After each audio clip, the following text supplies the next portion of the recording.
and welcome to tonight's Roundtable program. We've got a lot of really great information for you, and we hope you enjoy it. But first, let's take a moment and honor our nation and our nation's flag.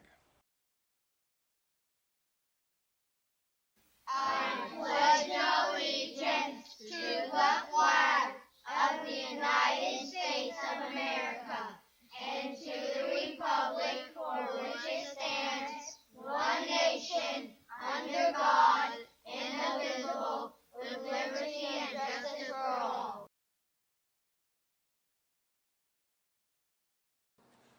Hey, how's it going, Pacific Harbors Council? Welcome to your December 2019 Roundtable. I'm going to take that off so you can see my beautiful face, and I don't have shadow on my face.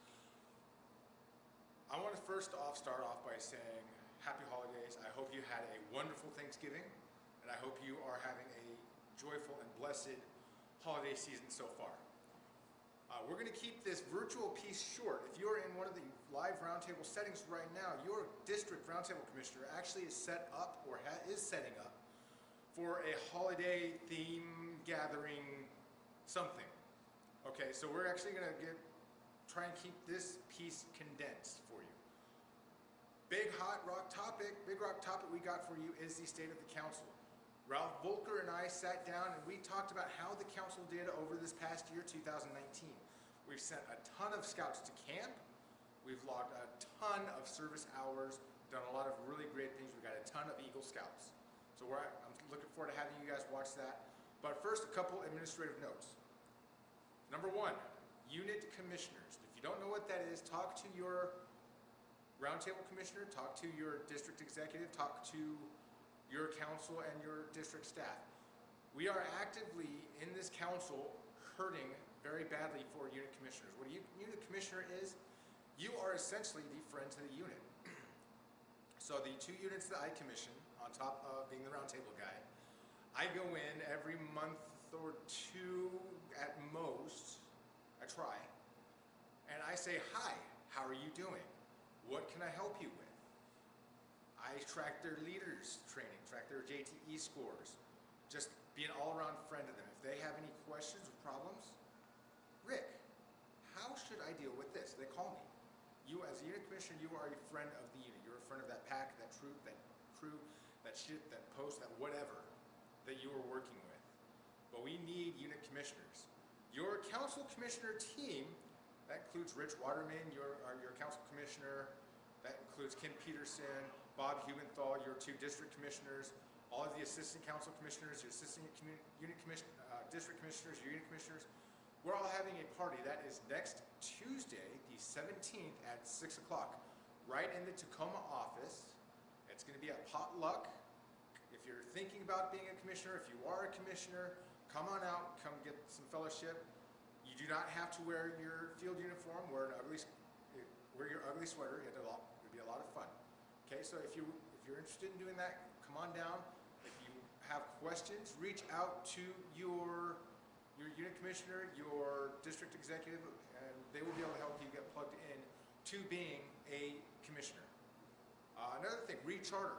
Now we are close to the deadline. We are close to the 31 December deadline for that recharter.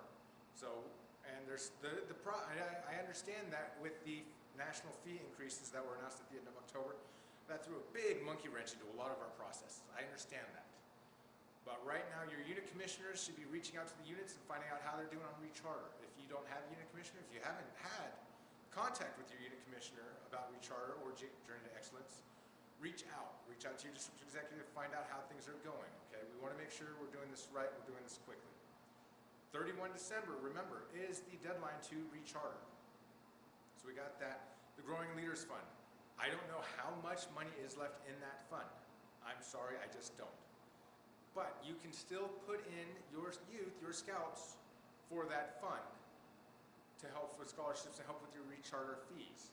Okay, so we got that, all right, like I said, we got a great program tonight. Ralph and I sat down and we talked about how the council's doing as a whole. We got your December Volunteer of the Month videos. It's actually funny, Scott up in the Tacoma office and I were recording and he messed up.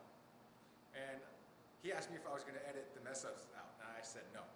Because it shows that we even here are human. We make mistakes. It's a lot of fun. As we go through next year, I'm actually going to collect all of the blooper reels, I guess, if you will, and we're going to put it together next winter into a big montage, and that'll go out and it'll be kind of fun to see how people mess up. We'll also be publishing the Roundtable calendar after the first of the year for 2020. One more thing. Don't forget, Friends of Scouting is coming up, that program. We have the gala dinner coming up 21 February. Lee Greenwood is performing for that. And also at the end of February, your 2 districts are having their district recognition dinners. So this is the time where you put in your leaders, your volunteers for awards, your district award of merit, your Cub Master of the Year, your committee chair of the year. So that's what you want. That's when you want to do that. All right. So here we go. We're going to go ahead and jump right off the bat. I did a small video on hypothermia. It's getting cold out there, but we're still camping. Hypothermia. Here we go. All right. Hey. So I actually had a video on our Scout Safety Minute already planned and produced, but it had some outdated information in it. So we're actually going to record that right now. I'm going to go over some current information on hypothermia for your Scout Minute. I want to talk about hypothermia right now because, well, it's getting cold, and hopefully your Scouts are still camping. I know we have Klondike coming up in January, and it's going to be cold out there. So I want to talk about hypothermia, all right? So we're looking at some of the signs and symptoms of hypothermia. Feeling cold, shivering uncontrollably. We've all done that. We've all been there. Cool or cold skin on the abdomen, chest, or the back, okay? That's supposed to be the most insulated part of the body. When you're cold, your extremities are actually your body actually naturally pulls blood from your extremities, your hands, your feet, to keep the warm blood in that central area, all right? Presence of what we call the umbles. Your stumbles, mumbles, fumbles, grumbles, basically you're losing coordination in your body, your speech, your coordination, and probably your behavior and attitude too, your Scout's behavior and attitudes. When I'm cold, I get grumpy, okay? So think about that. Some other, as hypothermia progresses, you're gonna start looking at stiffness, muscle stiffness. You're not gonna be able to move. You're gonna stop shivering because you're just gonna go numb. Skin that feels ice cold or maybe pure bluish, okay? Because remember, like I said a moment ago, your body naturally pulls the warm blood from your extremities. That's why your fingers get so cold so quickly. A slow, weak pulse, shallow, slow breathing, and potential loss of consciousness, okay? So these are all, you're not gonna have all of these symptoms, but you'll get a majority of them as hypothermia progresses, all right? So, I mean, what are some risk factors that contribute to hypothermia? Exhaustion, especially during Klondike. You and your Scouts are gonna be running ragged out there. So it's gonna be harder for your body to maintain that heat because you're going to be running out of energy. All right. Medical conditions. There are certain medical conditions could possibly affect your body's ability to stay warm. Medications and cold, damp weather conditions. So you're going to get wet. You're going to get cold during Klondike, and it's Washington, so we get a lot of rain, right? How do you care and treat for hypothermia? First thing, get the person out of the cold. Get the Scout, get the leader, get the person out of the cold. Okay. Remove any wet clothing and wrap them in warm, dry clothes. Layers, sleeping bags, blankets. Why? Because those are insulators. That'll insulate what heat the body has left, all right? If the victim, your Scout, your leader, your volunteer is awake and conscious, warm liquid. Now, I'm not saying go to the tap, turn it on hot, and give them that. That'll burn them. Warm, lukewarm liquid. That'll help bring that heat back into the body artificially. Handle them gently. Be careful with how you move them. Soft, because you don't want to cause any other issues. Apply warm, dry compresses to the neck, chest, and groin areas. Because remember, that's where your body needs the heat most, because that's where all of your organs are. Okay, all the organs that matters. Do not apply direct heat like water bottles, heating pad, or heating lamps. That can cause skin damage, and that can actually hurt your casualty even more. All right. In severe cases of hypothermia, CPR might be needed if your casualty stops breathing.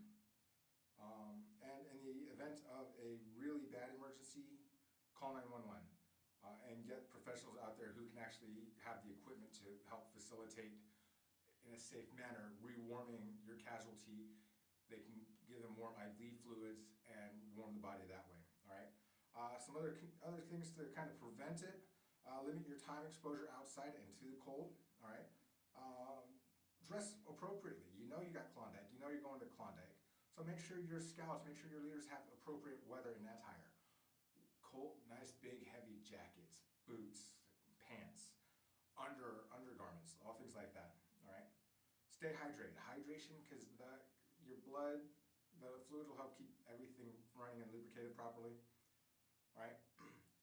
So that's just a quick talk on hypothermia. Remember, we should be camping out there year round. It's actually still been kind of pleasant and a little bit cool, but kind of pleasant. But we got Klondike coming up. There are plenty of opportunities to go snow camping. So make sure we have that.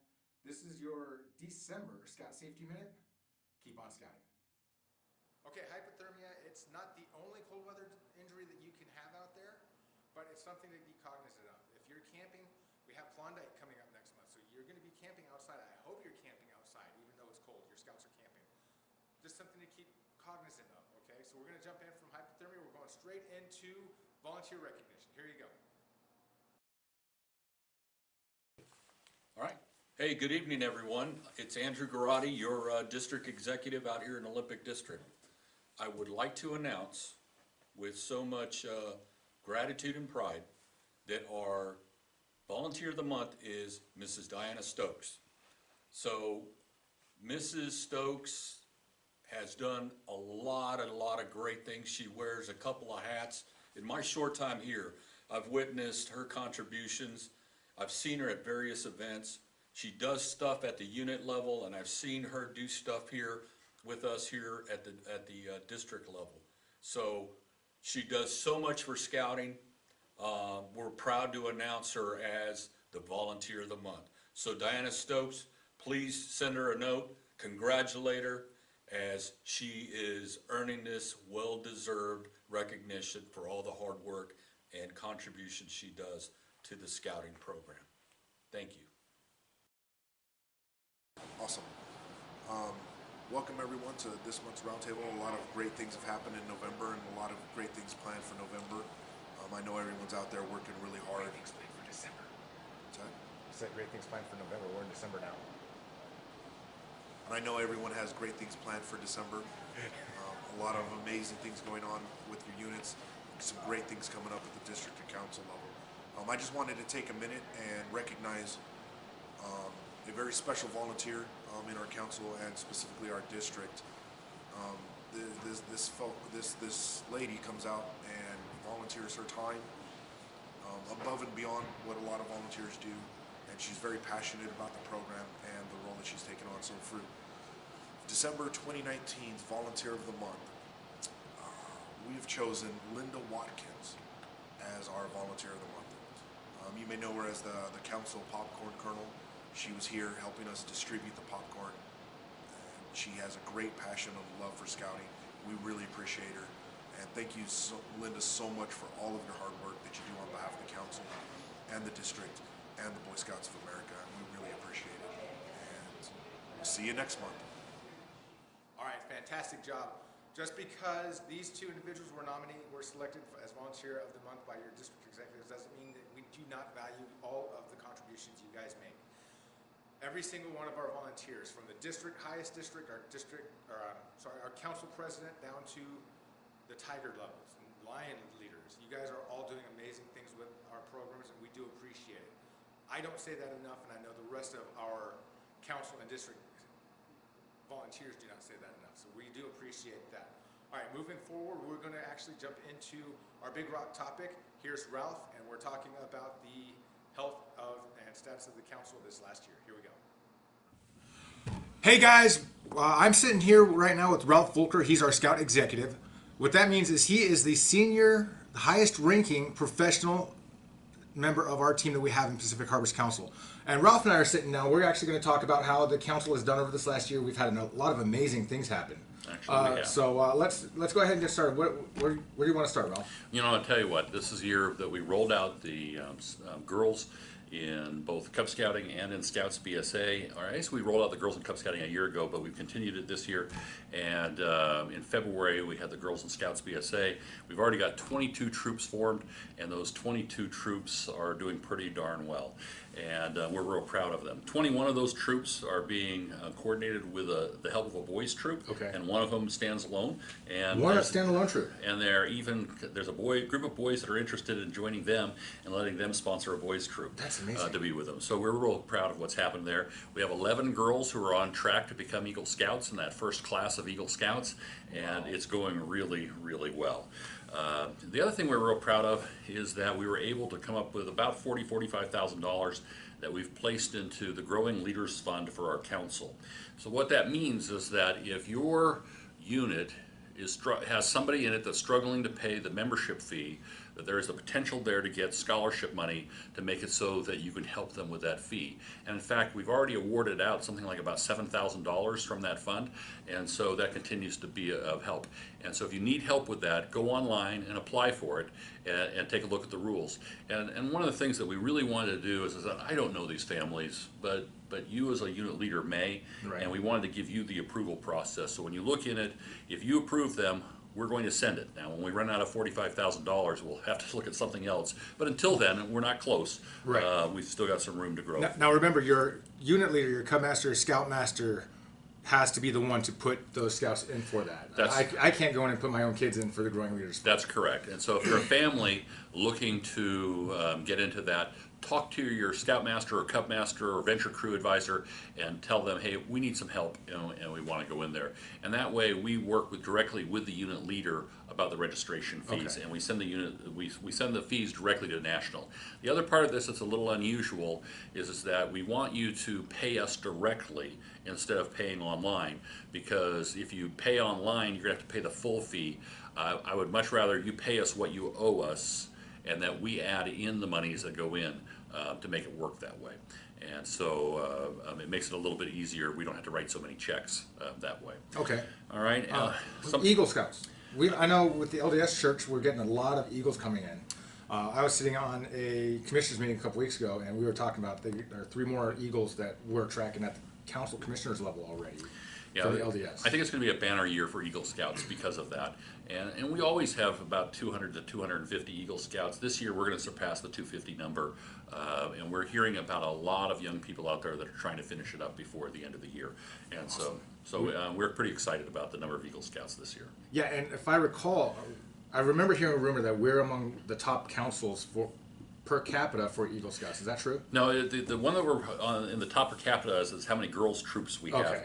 and in relation to how many boys troops we have, we have one of the highest percentages. Okay. But it's hard to judge on the Eagle Scouts. And I would think that a council that has a higher percentage of LDS membership than us, like in Nevada, Idaho, Utah, or Arizona, that they would have a higher percentage than us because of Okay. that. Because they were very, very good at helping kids get advanced through the program. They were.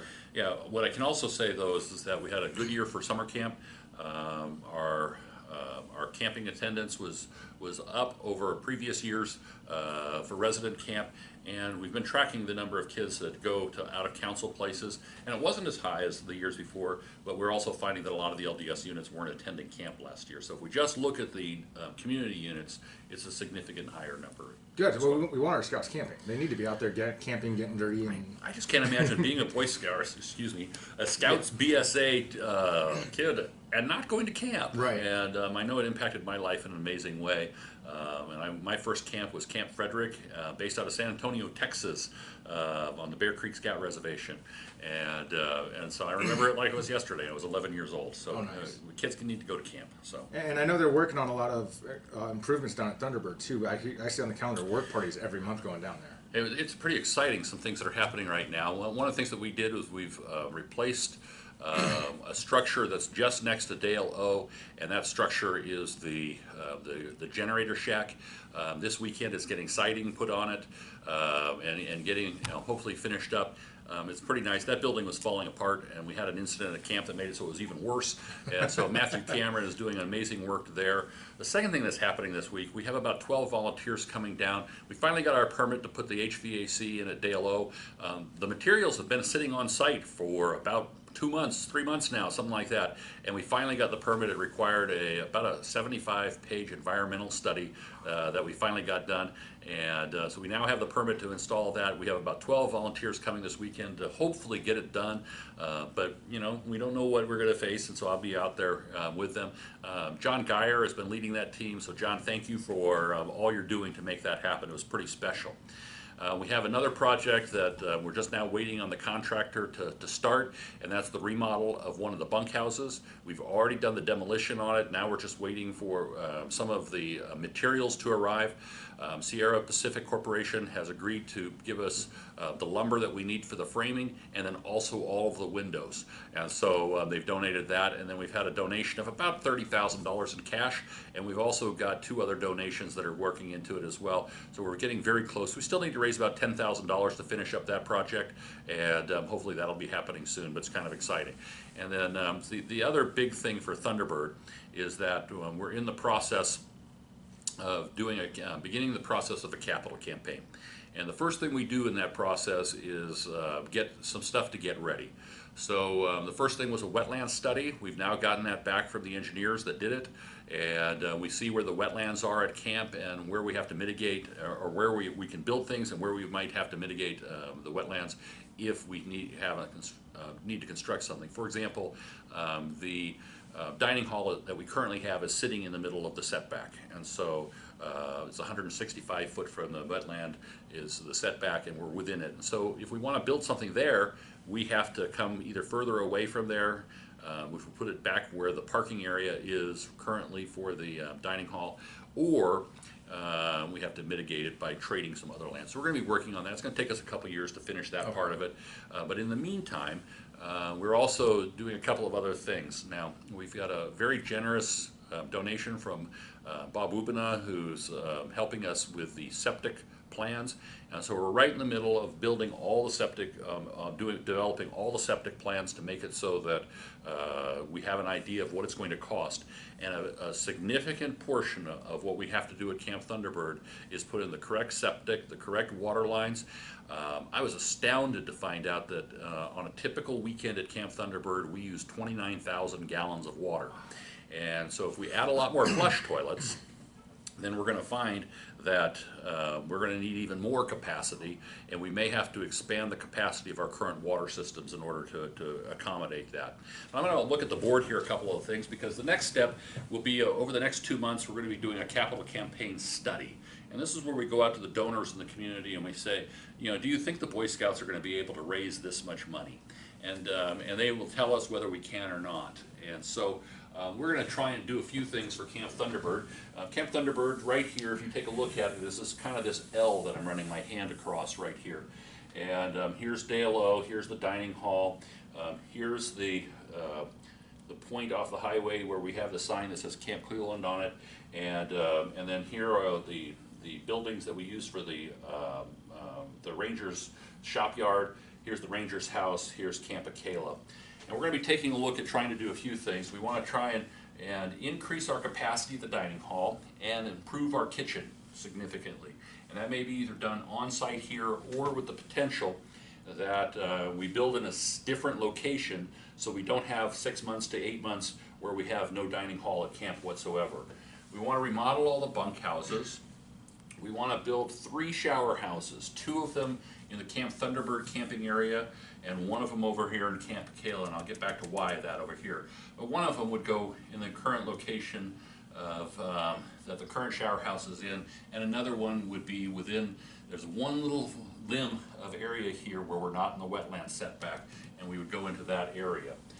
The third thing is that we want to focus in on some program features, and the program features would include a indoor campfire bowl, because we use Camp Thunderbird almost year-round, and the other one would be a climbing center featuring, and if you can imagine out in front of Bass Pro, that tower, the fire tower they have there, imagine one of those fire towers, a little bit smaller, but underneath it is our climbing tower, a permanent structure, so that way it's not getting wet when it's raining, and we can use it year-round, and kids can go up to the top of the tower and see around the lake and different things that are out there. And we'd probably build that where the old A-frame used to be, and then the campfire bowl, somewhere around the parking lot area, We want to make it so when people get done at night, they can get home pretty easy. Over on this side of the road, we're looking at a family adventure camp. And the family adventure camp really is about individual families coming on their terms and camping in their own way. And Philmont's experimenting with it right now. We're hoping to be becoming one of the beta councils for it, but the idea being that we would have a place where you can either bring your tent, use one of our tents, have a deluxe tent, which is fancy smancy tent, Right. or a cabin, or even an RV site, and camp on your terms. And we've heard that people with RVs are struggling to get spaces unless you plan months and months in advance, that we think that we could build something over here that would do that. Yeah, some big plans for Camp Thunderbird. And I would tell you that part of the reason why we're able to move forward with this now and be able to do this is because of what happened at Camp Hohopus. Right. And we've paid a high price to gain financial solvency in this council. And one of the things that I would tell you is that Camp Hohopus, we're going to keep 120 acres of it. We've now got somebody up there flagging the area where you can camp, and so you'll be able to camp there real soon and be able to do it. We're just not planning on opening another resident camp there at this time. 30 or 40 years from now, if that's what we want to do, we can, because we're going to retain that property and allow camping to happen on it. But the monies that came from that, we'll go to three things. The first one was paying off all the debt. So I can look you in the eye and tell you that the council is debt-free for the first time in more than 20 years. The second thing that happens here is that we put $100,000 for Camp Thunderbird to get us started. Now, we've already spent some money on tables and benches. I hope you've enjoyed those if you've gone to camp here lately, that were there. You can see some of the work happening. We're going to do some work at the administration building, but the wetland cost us about $25,000, the wetland study, and then we're also going to have some other things that we have to do as part of the planning process that has to be paid for. The third part of this is the endowment fund, and what we've decided to do is, because the Hohopus was a long-term property of the council, we didn't want to just spend the money. So we placed $3 million into the endowment fund to increase our endowment to $5 million. And so that's going to gradually give us interest income that we'll put back into the council operating budget. But that's a reserve fund that'll be there for a long time, and it will make this council financially secure. So we're pretty proud of it with what we've been able to do with it. And I think the board of directors got it right, that really we wanted this asset to be something that for the long term of the council made it so we were secure. And so it's really makes it so that we have a lot less to worry about at this point in time. Yeah, and right now I keep hearing word of other councils, our neighbors, Chief Seattle to the north, the Portland Council down south. They're anticipating deficits in their upcoming budgets, but we're not looking at that right now. We're not anticipating a deficit. Now, I still fight every day, and I've got to find some money between now and the end of the year, but I think we're going to be okay. And we're certainly not going to face the deficits that some councils. I can't speak to exactly what anybody else is going to be at. What I can say is that I know that councils within the area that there was a lot less that have been impacted by the LDS leaving in a bigger way than us. They're going to struggle to not have a deficit budget this year. We should be in good shape, and no matter what, we're within $30,000 or $40,000 either way. And so, like I said, it's tight, but I think we're going to make it. Oh, that's awesome to hear. Yeah. So as we move forward, we know Mark is leaving. Yes. So we're short two members of our executive team up here. Yep. And how's that search going for? Well, we're just going to make the current DEs work harder. Okay. No, the search is continuing. We've had a few applicants. We've had a few interviews. I'm a big believer in, I don't want to go fast. I want to get the right person. Right. And so Duke has been working on that pretty hard. And we're excited that Mark got promoted. We're going to be sad to see him go. We're also very excited for Frank retiring. Oh, yes. And next month, right? And January 16th January 15th is his last day. Okay. January 16th he commences from the Boy Scouts of America. We're excited for him and his new journey in life. But we're going to sad to see him go as well. Yeah. So look for those of you who've been impacted by one of these executives, we're going to have something for them real soon that we announce to let you know that we're going to say farewell.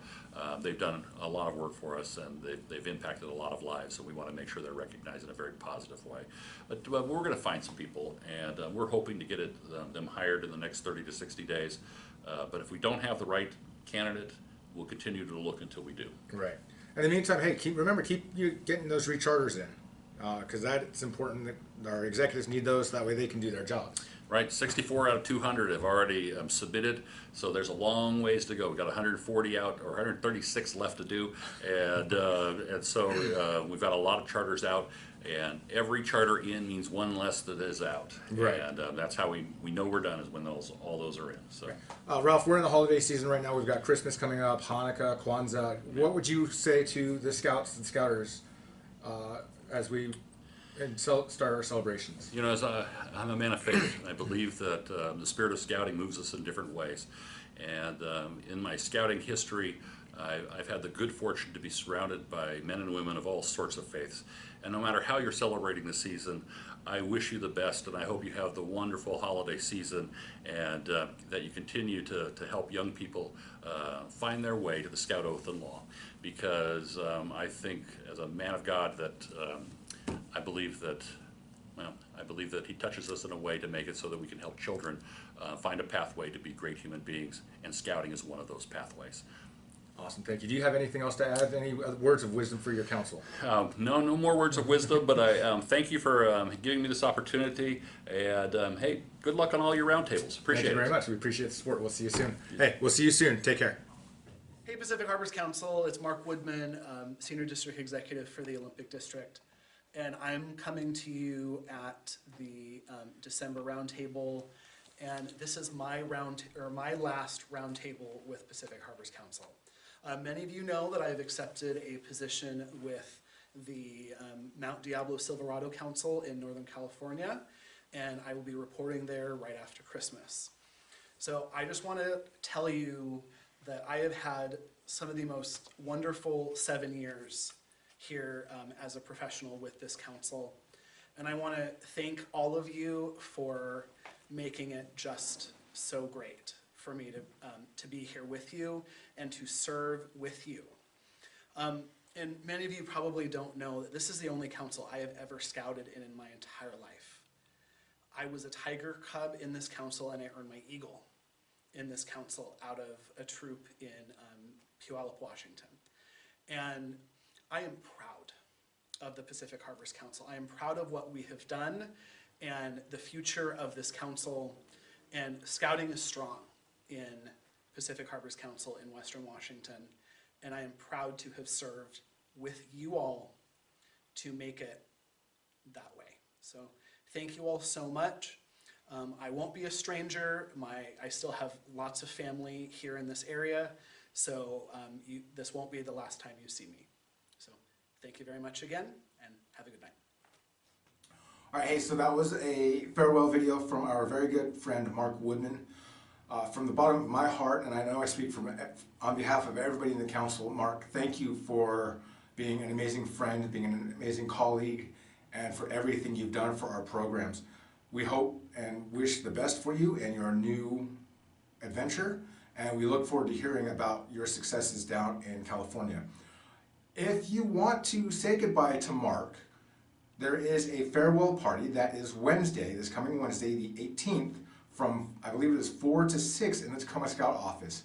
So come on out, give Mark a hug, shake his hand, thank him for everything, wish him well. I will be there. Mark has been a great friend of me and the units that I've worked with, and all the adventures I have been blessed to be a part of.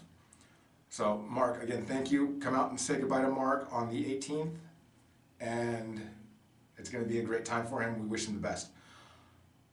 Moving forward, you've probably noticed a couple different outfit changes for me and venue changes. This is because, like I said in the beginning of the roundtable video, we're human. I make mistakes and I have to reshoot. Sometimes it's not feasible for me to go back to the Tacoma Scout office or Tamara office, so I just wear what I'm wearing and shoot where I'm at. So bear with us. I hope you enjoy these programs. If you're interested in helping with Roundtable, please reach out to your district executive, reach out to union commissioners. They'll get you in contact with me. Reach out to your district leadership, and because they need their Roundtable teams too.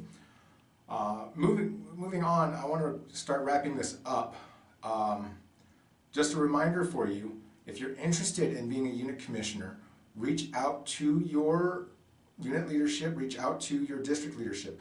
RSVP deadline for the Commissioner's Potluck Dinner on Tuesday night is Friday night, so tomorrow, because this is Thursday, so tomorrow.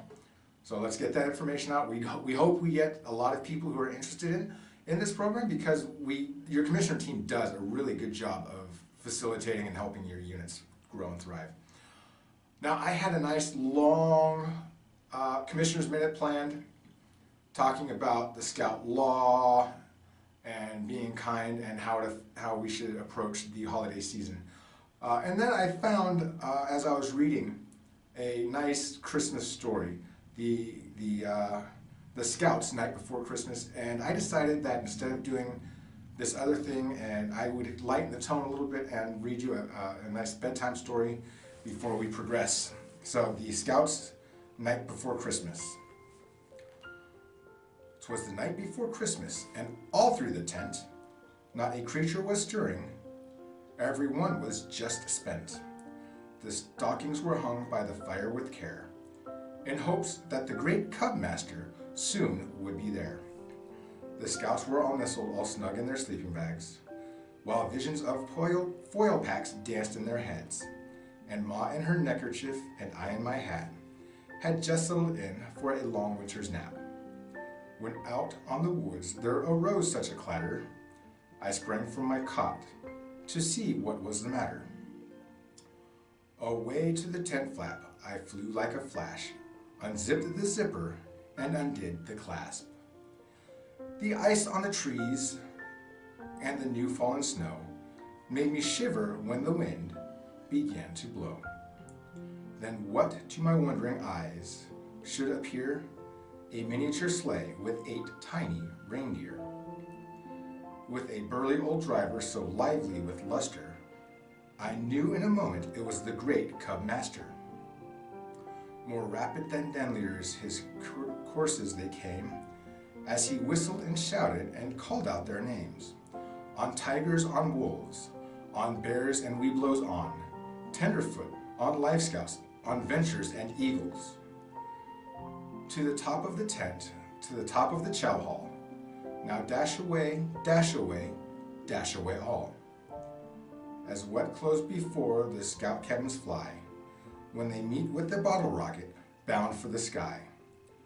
So up to the chow hall, the courses they flew, with a sleigh full of badges, and the great Cub Master too. And then in a twinkling I heard on the roof the tapping and clawing of each little hoof.